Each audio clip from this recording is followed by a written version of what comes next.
की त्यांनी आपलं 2 मिनिटात मनोगत व्यक्त करायचं आणि परिचय पण प्रभाग 21चा आपल्या खास शैलीत करून द्यावा सगळ्या उमेदवारांचा.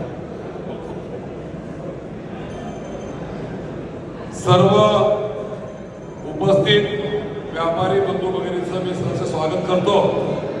आपल्या सर्वांचे आशास्थान आधारस्तंभ विजयनाथजी कोठारेजी, ललितजी, उमेश शाह आणि आमचे सर्वांचे या मतदारसंघामध्ये सर्वत्र जाऊन मला वाटतं की कार्यकर्त्यांपर्यंत पोहोचणं आणि पूर्ण मतदारसंघाची नाळ माहीत असलेले आमचे मार्गदर्शक बाबाशेठ मिसाळ, पुन्हा मर्चंटचे अध्यक्ष राजेंद्र भाटियाजी चौधरीजी, माझ्याबरोबर सहकारी नगरसेवक म्हणून आता या उमेदवार उभे आहेत प्रसन्नजित वैरागे, परिषदेत जोरबोले सिद्धी शिळीतकर आणि बिबीवाडी प्रभागामध्ये माझे सहकारी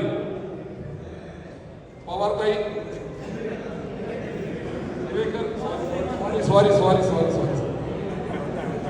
मानसिकाई देशपांडे, राजाभाऊ शिळीतकर, उद्देशाची शहरी उमेदवार आणि पूर्ण सॅलेसबरी पार्क बिबीवाडी परिसरामधून आलेले सर्व व्यापारी बंधू भगिनींनो, पुन्हा एकदा व्यापाऱ्यांच्या मेळाव्यामध्ये भारतीय जनता पार्टीच्या नगरसेवकाला बोलावलं.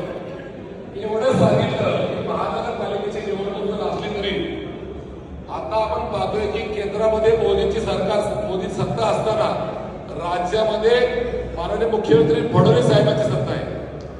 कालच माननीय मुख्यमंत्री पुणे शहरामध्ये होते. त्यांनी पुणे शहरामध्ये पुणे शहराच्या विकासावरती त्यांनी मला वाटतं ठोस भूमिका घेतली. तर काय भूमिका घेतली?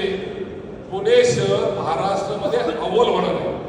मग मला वाटतं मेट्रो असेल, रिव्हरफ्रंट डेव्हलपमेंट आहे, इलेक्ट्रिक बसचा विषय असेल, 24/7चा विषय, सर्वात महत्वाचा विषय पुणे शहराला रिंग रोड जो आता शिवापूर आणि वाघोलीच्या मार्गाने होतोय त्याचं काम सुरू झालंय. आता पुणे शहर बघता बघता या महाराष्ट्रामध्ये एक नंबर होणार आहे. मग तुम्ही म्हणत असाल की महानगरपालिकेच्या निवडणुकीमध्ये आता केंद्र राज्याचा विषय कुठं आला?